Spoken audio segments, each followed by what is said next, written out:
Hello everyone, today's video is my February roundup for February, my palette roundup for February, and this is just I wouldn't even call it a project, it's just to keep track of my eyeshadows, usage, how many times I use each palette. I don't do a pan that palette, I don't do a pan those eyeshadows, I don't specifically focus on any specific thing. What I do is I just write down the palettes I used in each month.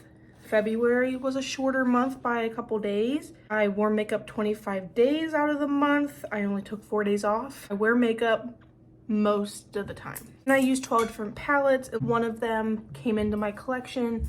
I'm gonna try this year to not bring in as many eyeshadow palettes, and I will also try and put my looks up in the corner somewhere. I have taken some pictures, but not all of them. We'll start from least used to most used. I have 4 palettes here that was used once. One of those was Melt Gemini 2.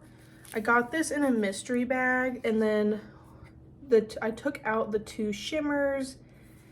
Honest to God, I probably should just take out the 2 that I repressed in here. Well, I'll probably keep the green. I'm not a fan of this purple. I thought it was going to be a little bit more pink.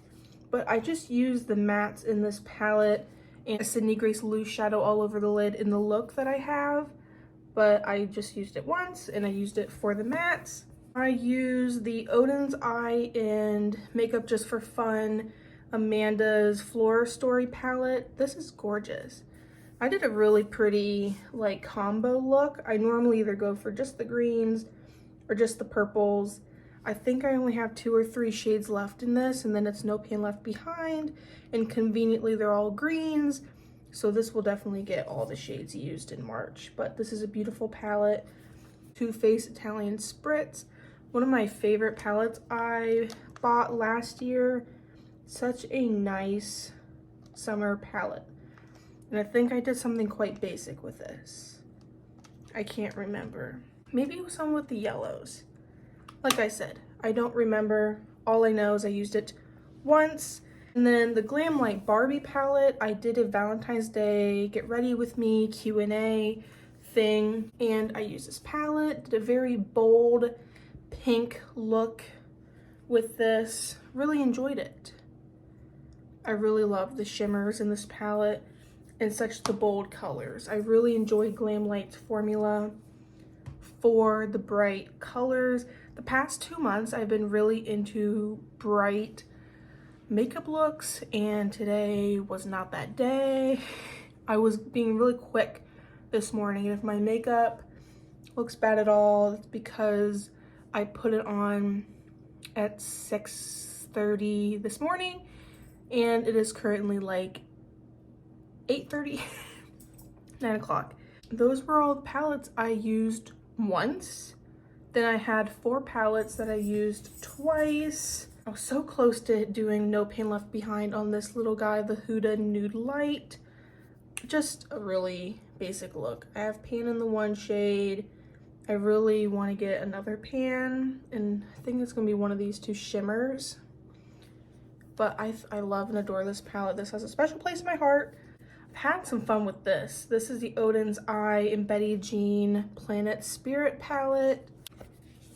It is bold. It is colorful. Again, the only 2 shades that I need left in my No Pan Left Behind is these 2 greens. But I did a pink look. I think that was on Valentine's Day, and then I used some of those oranges for a look with another palette, but I'll put that look up here. It was gorgeous. I love the bright, and yes, I do wear these bright colorful looks to work. Where I work, they don't care.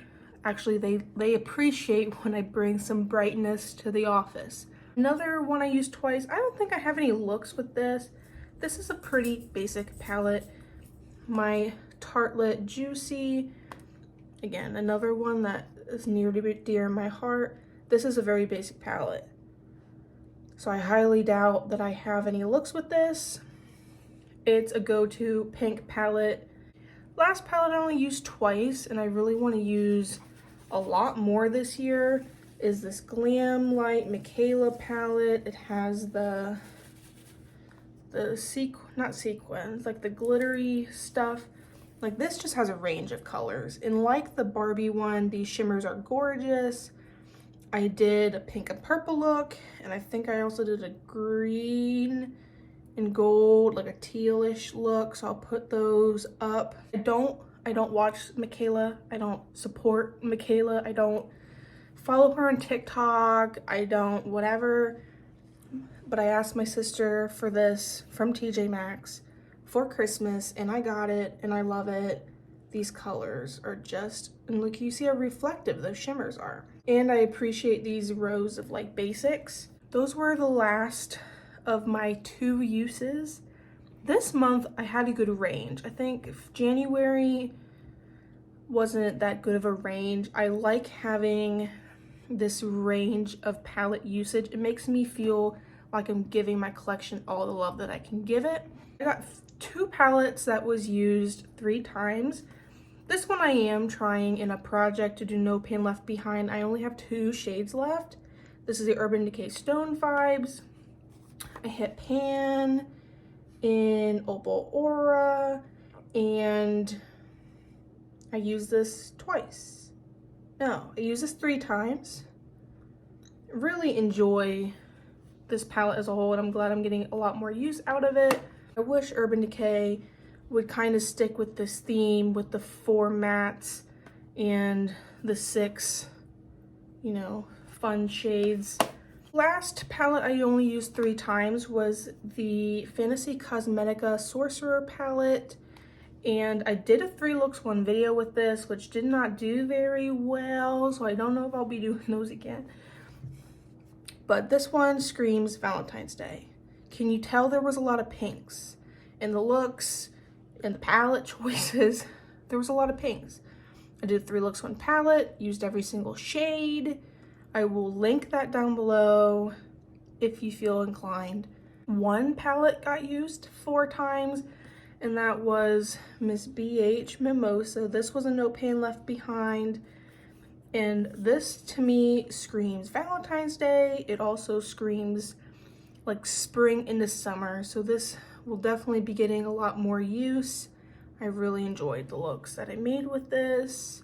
Last but not least, my new palette, which was in my Ulta and Sephora haul. I did a look within that video, and I've done a couple other miscellaneous looks. I have No Pain Left Behind it, and it is the Natasha Denona My Dream. I have been wanting this ever since it has come out, and researching, watching videos, looking at swatches, comparisons. Out of all of the Natasha Denona midi palettes, this one is most up my alley in terms of a range of colors, in terms of shade selection, color story. In all of this color that I've been playing with, this has been a good groundwork. So I'll put up some of the looks. This here is a duochrome. This has been a good grounding palette. This is the last palette I used in the month of February. Very proud of the selection of palettes that I've used this month, and I hope you guys enjoyed the pictures.